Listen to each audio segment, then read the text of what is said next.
dalam riwayat Sahih Bukhari. Makna kata hadis ni adalah hadis yang sahih, dan boleh kita beramal dengan hadis ni. Dia kata apa di sini daripada Abu Hurairah, dia kata siapa-siapa yang sebut satu hari 100 kali, 24 jam tu 100 kali dia sebut subhanallahi wa bihamdihi, maka Allah akan menghapuskan dosa-dosanya walaupun dosanya tu sebanyak buih di lautan. Kita tengok apa yang dia nak sebut dalam keterangan hadis. Hadis di atas menjelaskan tentang kelebihan tasbih dan tahmid, dua perkataan yang mudah disebut dengan lisan tetapi mempunyai timbangan yang berat di sisi Allah Ta'ala. Dia kata apa di sini? Perkataan ni adalah perkataan yang ringan disebut di lisan, tapi pahala dia tu sangat besar kalau di sisi Allah Subhanahu wa Ta'ala.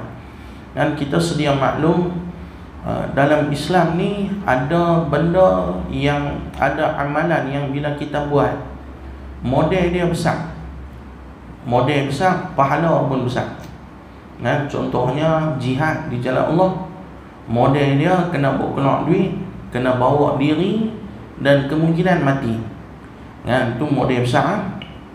Pahala besar, masuk syurga Allah kalau ada ikhlas kerana Allah. Nombor 2 besar pahala dia, model pun besar, buat haji. Kena berangkat daripada Malaysia pergi sampai Mekah, lepas tu nak kena tawaf, nak kena pergi duduk sana, nak kena pergi duduk sini, nak kena guna tenaga kudrat banyak. Model besar, pahala pun besar ke.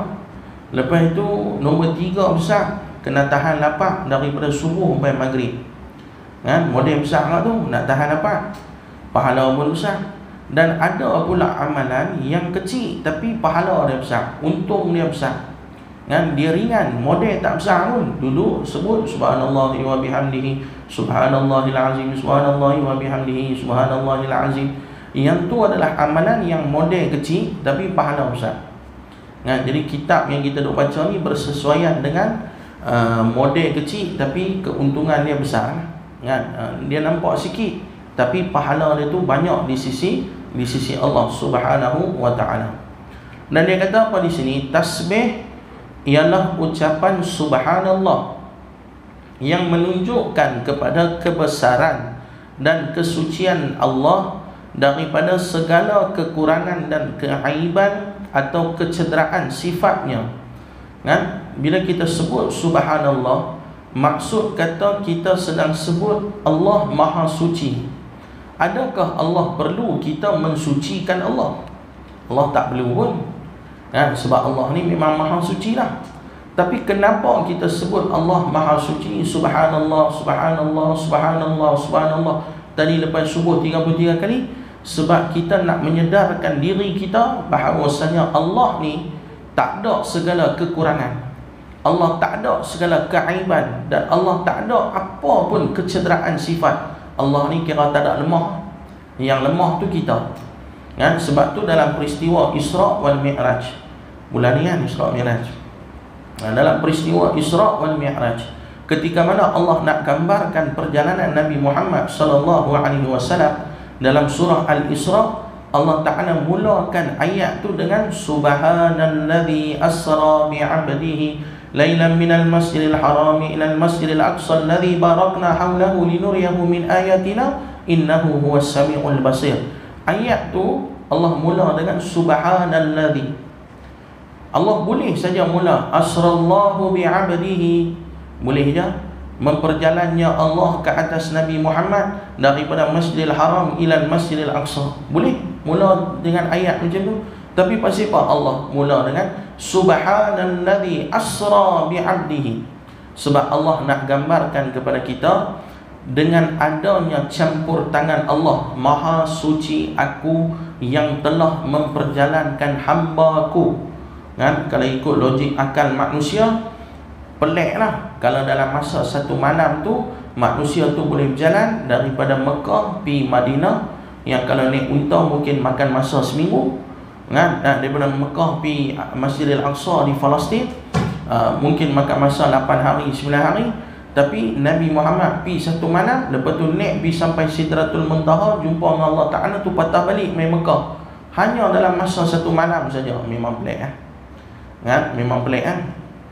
Kita nak pi Kuala Lumpur pun, pagi pi, saib petang balik kan? Tu habis laju boleh buat kan? Pi 4 jam, balik 4 jam. Nabi pi malam ni dia bertolak, tak dan subuh dia sampai mai. Patah balik mai. Bukan dekat, pi Palestin, daripada Mekah pi Palestin. Lepas tu naik jumpa dengan Allah Ta'ala. Maka di situ Allah membuktikan bahawasanya dengan adanya campur tangan daripada Allah, yang Allah sebut Subhanalladzi, maha suci aku, maka aku ni bebas daripada kekurangan. Manusia mungkin ada hak dia untuk bergerak, tapi ketika mana adanya campur tangan daripada aku, maka sudah tentulah manusia mampu buat sesuatu yang luar biasa. Jadi bila kita sebut Subhanallah, Subhanallah, Subhanallah tu, maksud kata kita nak supaya dengan kesucian Allah Subhanahu wa ta'ala tu dilimpahkan rahmat ke atas kita. Sebab kita ni maha lemah, kita maha ada banyak keaiban, kita ada kecederaan sifat yang sangat banyak kan? Sifat lupa tu, al-insan makanul khata' wan nisyan. Manusia ni tempat lalai dan lupa kan? Cari kunci motor merata tak jumpa kan? Melilau cari dalam rumah, kunci motor nak main semayang asar, tengok-tengok duk pegang di tangan kan? Duk pegang di tangan, tapi kepala otak tu macam hilang Ustaz kan? Banyak kali jadi. Nak abang betapa lemahnya kita kan? Kita tahu dah saiz kasut kita berapa kan? Aku pakai saiz 8. Hari tu pipi beli, malas nak buka kasut, nak try kan? Depa pula tak bagi try dengan COVID apa semua. Dah tengok 8 okey 8 okey. Tiba-tiba pattern kasut tu kecil, rupanya kita kena pakai 9. Balik rumah bila try baru sedap, lah 9 bukan 8. Nak abang apa? Walaupun kita rasa macam kita ni dah champion dengan diri kita, tiba-tiba balik sehari tengok Allah nak abang, hang ni ada lemah kan? Bukan semua benda hang pandai. Saiz kasut buat hang lupa kan? Allah nak gambarkan kepada kita betapa lemahnya kita. Banyak sangatlah kelemahan diri yang kita ada kan? Saya pernah keluar kelang kabut nak pergi ceramah, setengah jalan baru saya sedar, sebelah saya pakai kasut, sebelah saya pakai slipper kan? Yang kelang kabut apa fikir tak tahu kan? Sebelah pakai kasut, sebelah pakai. Dah pergi dah, Allah jam. Hari tu pula ceramah tu ada VIP mai. Pening macam mana nak buat ya? Dah keluar sekat jalanan, kalau patah ni nak patah ni lambat jahanam kan? Sejak tu saya standby kasut dalam kereta kan? Nak apa betapa lemahnya kita kan? Nasib MC tu bagi pinjam kasut dah okey ya? Bolehlah kita cover sah.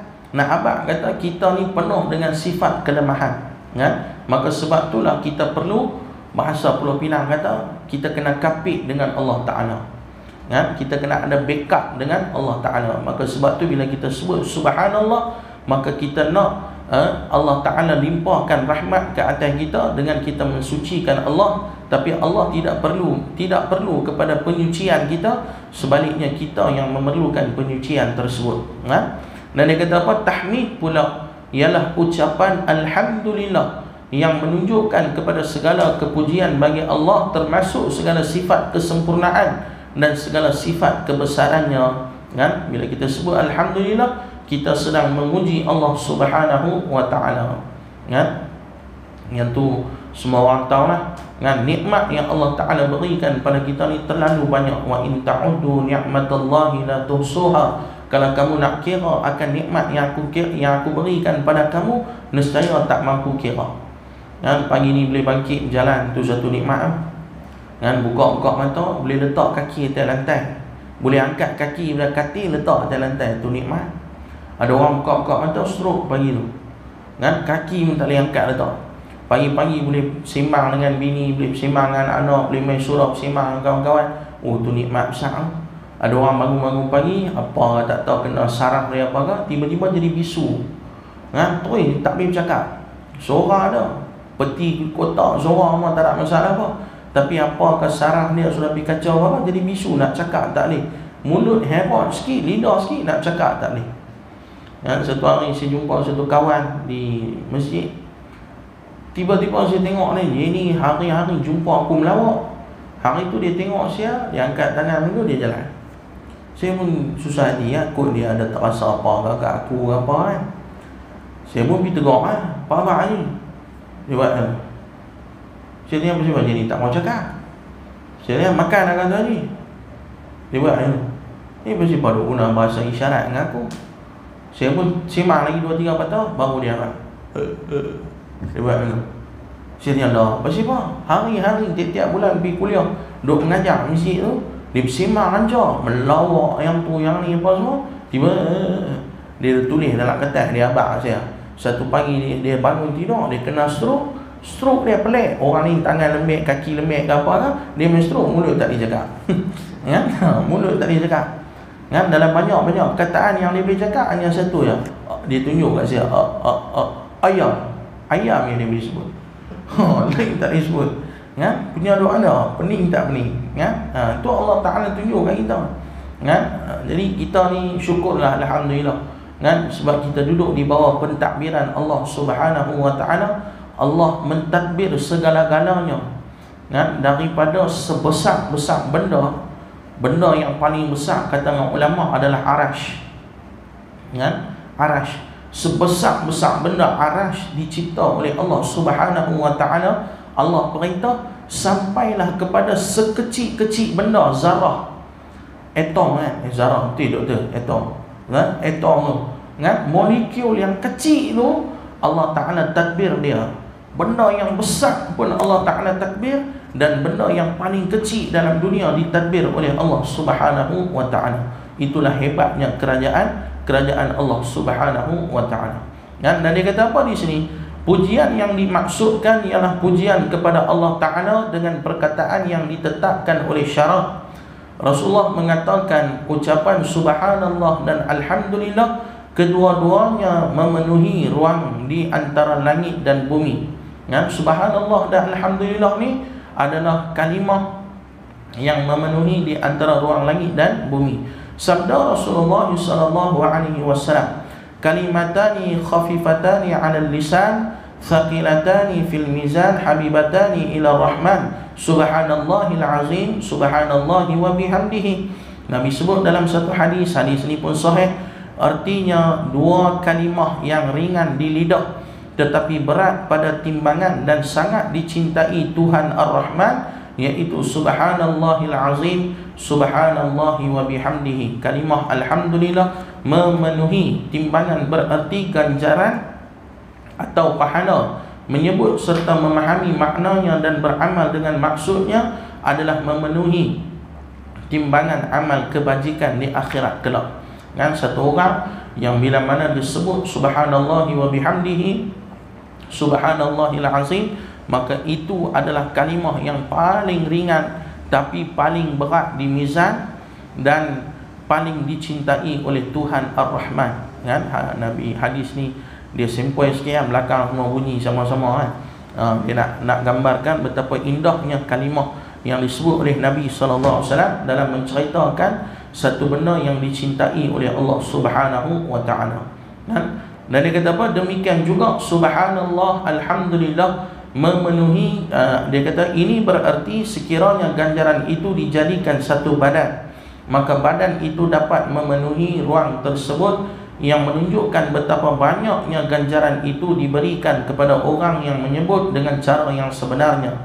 Kan? Kalau kita sebut dengan cara yang betul, dengan pemahaman yang betul, dengan istiqamahnya kita, maka pahala itu sangat besar yang Allah akan berikan kepada kita. Dalam hadis yang lain, ahabbal kalami ilallah subhanallahi wa bihamdihi, artinya kalimat yang dicintai oleh Allah ialah subhanallahi wa bihamdihi. Sesiapa yang menyebutnya sebanyak 100 kali, maka dia telah berjaya diampunkan dosanya walaupun sebanyak buih di laut.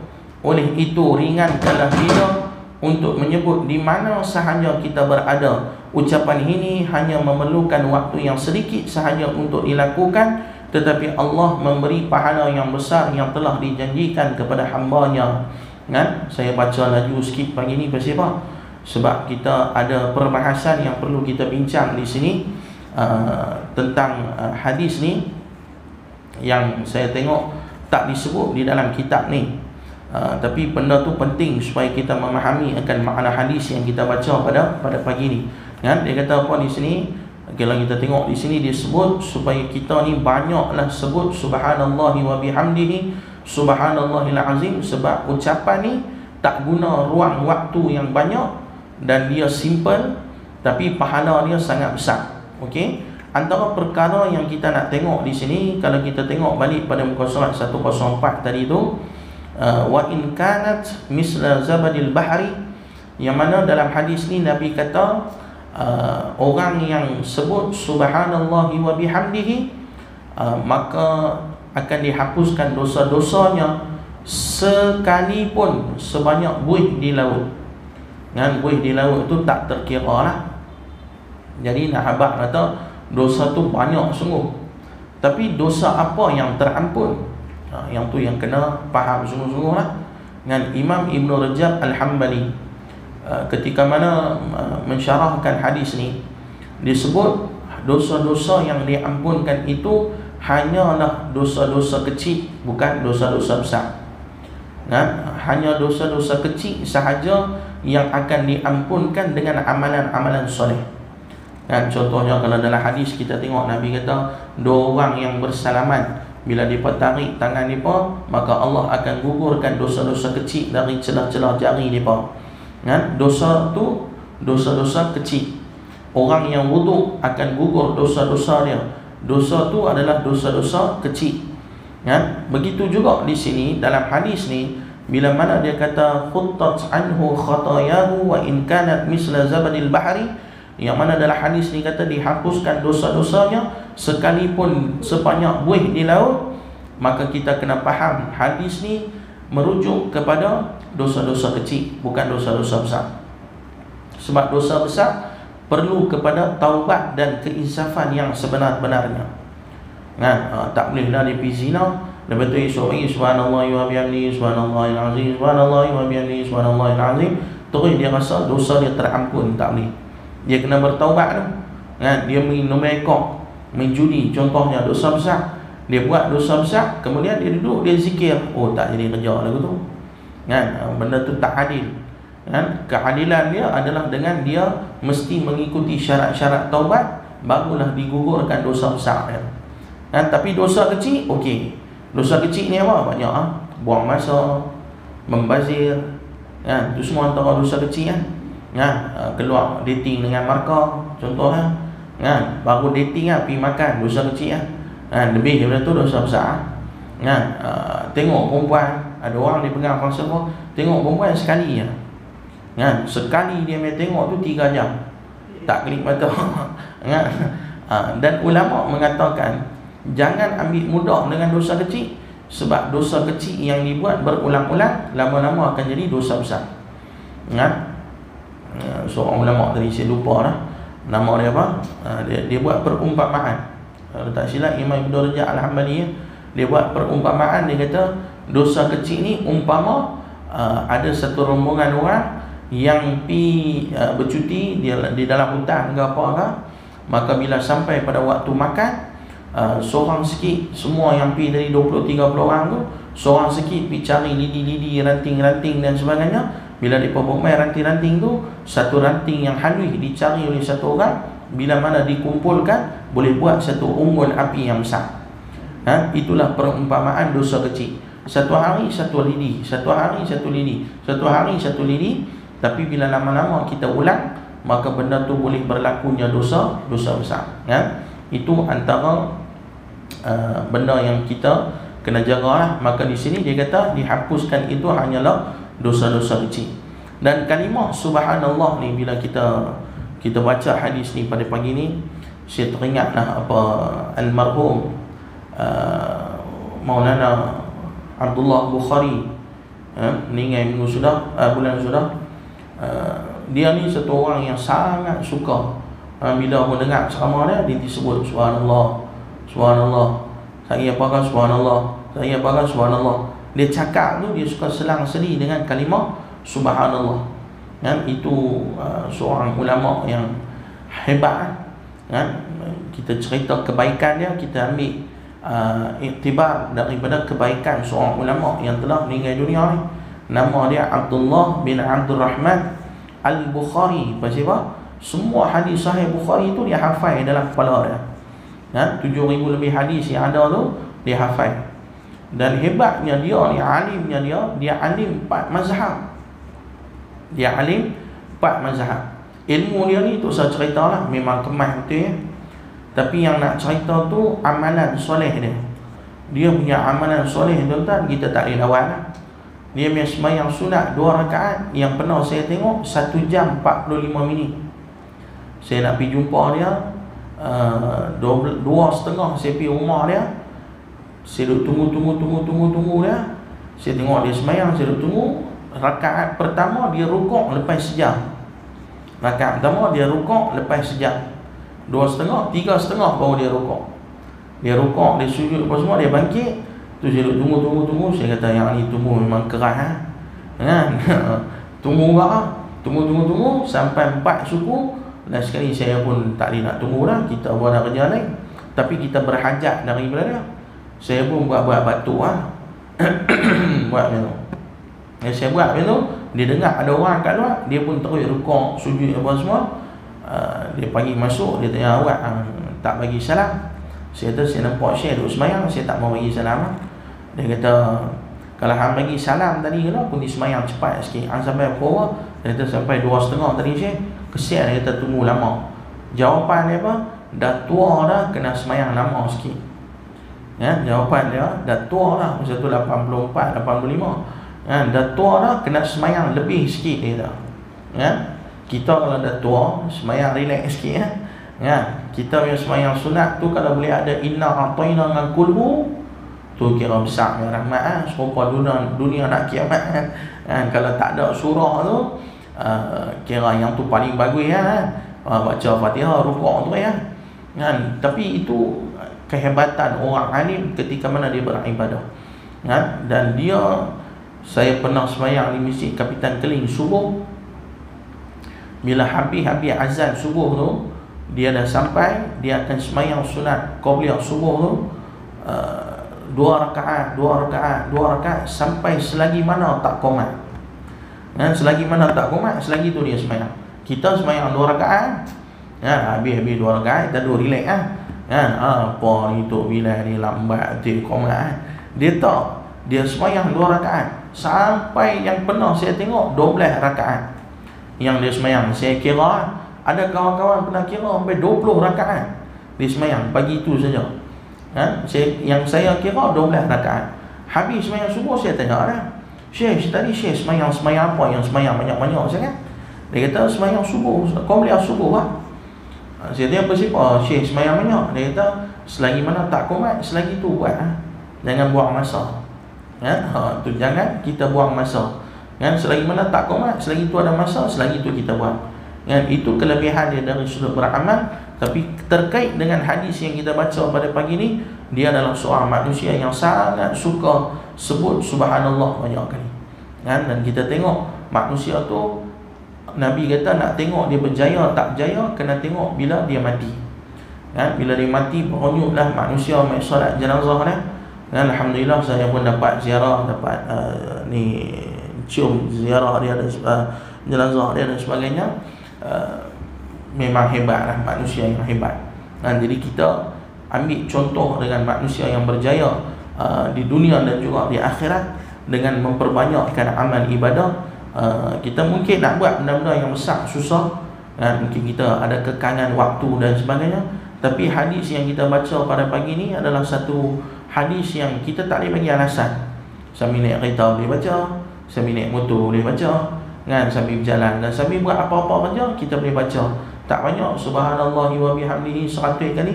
Saya rasa mungkin tak sampai 10 minit. Mungkin tak sampai 10 minit. Subhanallahi wa bihamdihi, subhanallahi wa bihamdihi, subhanallahi wa bihamdihi. Tu kalau kelajuan macam tu Kalau kelajuan slow-slow sikit, mungkin ambil masa lama. Nak buat 100 sekali rasa berat. Pecah pada 5 kali waktu semayang, 10 sebelum, 10 lepas. Satu waktu dapat 20, 5 waktu dapat 100. Ikut kita lah, tak mana kita nak pecah kan, terpulang kepada kita. Yang penting kita ingin dapat 100. Mudah-mudahan Allah jadikan kita rahmat dengan kalimah subhanallah yang kita baca ni. Ni hadis yang pertama. InsyaAllah pada kuliah yang akan datang kita akan baca hadis yang kedua. Saya kira cukuplah pagi ni, pada pagi ni dengan hadis yang kita baca ni. Mudah-mudahan dapat kita amal dengan apa yang kita baca pada pagi ni, insya-Allah. Wallahu ta'ala a'lam. Yang baik daripada Allah, kelemahan kekurangan berpunca dari saya sendiri, mohon ampun dan maaf. Kita baca doa sikit. A'udzubillahi samil alim minasyaitonir rajim. Bismillahirrahmanirrahim. Alhamdulillahirabbil alamin. Wassalatu wassalamu ala asyrafil anbiya'i wal mursalin wa ala alihi wa sahbihi ajma'in. Allahumma inna nas'aluka salamatan fid din wa 'afiyatan fil jasad wa ziyadatan fil 'ilmi wa barakatan fil rizqi wa tawbatan qabla al maut wa rahmatan 'inda al maut wa maghfiratan ba'da al maut. Allahumma hawwin 'alaina fi sakaratil maut والنجاة من النار واعف عنا الحساب. ربنا آتنا في الدنيا حسنة وفي الآخرة حسنة وقنا عذاب النار والحمد لله رب العالمين. تقبل الله منكم منا ومنكم تقبل يا كريم. أقول قولي هذا وأستغفر الله العظيم. السلام عليكم ورحمة الله وبركاته.